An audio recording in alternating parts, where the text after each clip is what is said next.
5, that is write the note on economic importance of algae and gymnosperms. ठीक है, तो economic importance का मतलब क्या होता है कि कहाँ पे ये यूज होते हैं, वेयर आर दे यूज्ड. ठीक है, तो इकोनॉमिक इंपॉर्टेंस लिखने के लिए जिम्नोस्पर्म्स की और एल्गे की we have to tell uses. In other words it is asking us to write uses of algae and gymnosperms. ठीक है, तो यूज ऑफ एल्गे और जिम्नोस्पर्म्स हम लिखते हैं और देखते हैं ये कहाँ पे मिलेगा हमें.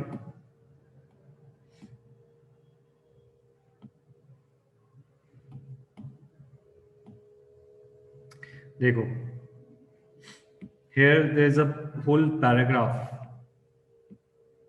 on algae.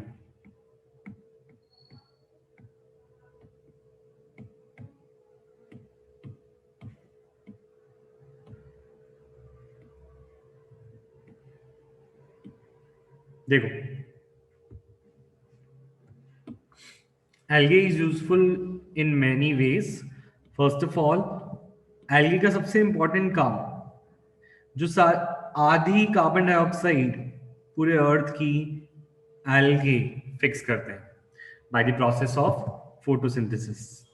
First economic use. ठीक है, secondly, they are the producers of the energy rich compounds जो which forms the basis of all aquatic food cycles. तो फूड साइकिल्स को स्टार्ट करने वाले एल्गे होते हैं. सबसे पहले जो छोटी फिश है वो एल्गे खाती है. एल्गे के बाद छोटी फिश को बड़ी फिश खाती है, बड़ी फिश को और बड़ी फिश और बर्ड्स खाते हैं. ठीक है, then there are species such as Porphyra, ठीक है, लामिनारिया एंड सार्गासम.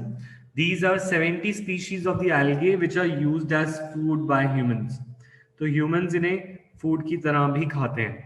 ठीक है, this is the next use. उसके अलावा कुछ ऐसे compounds हैं हाइड्रोकोलॉइड्स. हाइड्रोकोलॉइड्स क्या होते हैं? जो पानी को होल्ड करते हैं. Example algin and carrageenan which are used commercially. Commercially इनको यूज किया जाता है. अगार is one of another material that is obtained from Gelidium in Gracilaria. और इसके अंदर माइक्रोब्स को ग्रो कराना जाता है न्यूट्रिएंट मीडियम की तरह. और इसके अलावा ये आइसक्रीम्स और जेलीज बनाने की काम आते हैं. क्लोरेला एक यूनिसेलुलर एल्गी है that is useful as food supplements by the space travellers. Because इसमें बहुत ज़्यादा प्रोटीन होता है और ये बहुत छोटा है तो इसको कैरी करना आसान है. तो space travellers carry algae as food. ठीक है, उसके अलावा ये तो हमें ये पता है ये क्लोरोफाइसे 3 क्लासेस हैं. ठीक है, तो is the economic importance of algae clear to you, yes और नो? कौन कौन से पॉइंट्स हो गए? पहला हुआ था CO2 फिक्सेशन. सेकेंड क्या था? Food for aquatic animals.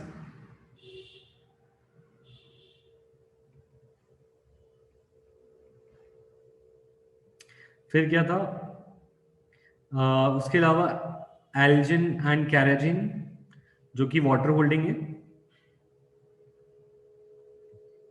And then we jelly. उसके बाद है हमारा अगार.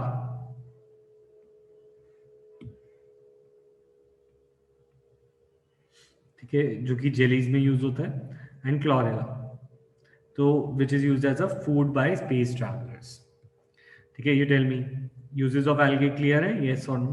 सर कि हम जिम्नोस्पर्म्स जो होते हैं मीडियम साइज ट्रीज है. Some of them are shrubs and tall trees also. ठीक है, तो जिम्नोस्पर्म्स में एक चीज जो इंपॉर्टेंट है इकोनॉमिकल इंपॉर्टेंस की है that is some of them have coralloid roots. Coralloid roots का मतलब क्या है? कोरोलॉइड रूट्स में होता क्या है कि they have nitrogen fixing, they form association with nitrogen fixing cyanobacteria. Cyanobacteria के साथ नाइट्रोजन फिक्सेशन में ये एसोसिएटेड होता है. तो इससे होता क्या है नाइट्रोजन फिक्सेशन से? अब जो कोरोलॉइड रूट्स हैं इसके अंदर नाइट्रोजन, अगर ये जहां पे भी जिम्नोस्पर्म ग्रो करेगा, जिम्नोस्पर्म ग्रो करने के साथ साथ सॉइल को नाइट्रोजन से एनरिच कर देगा, तो soil will be enriched of nitrogen, है ना, नाइट्रोजन फिक्सिंग बैक्टीरिया नाइट्रोजन को फिक्स करेंगे, ठीक है। नेक्स्ट, उसके अलावा these are also very useful in the areas जहाँ पे बहुत कम प्लांट्स ग्रो कर पाते हैं, तो जहाँ पे टेम्परेचर, ह्यूमिडिटी, विंड, ऐसे एक्सट्रीम टेम्परेचर, विंड और ह्यूमिडिटी वाली एरियाज में ये सरवाइव कर पाते हैं। तो we can write another importance, ecological importance, economic importance भी ये है कि they form vegetation in the areas, they form vegetation in areas where there is extreme temperature, जहाँ पे एक्सट्रीम टेम्परेचर हो,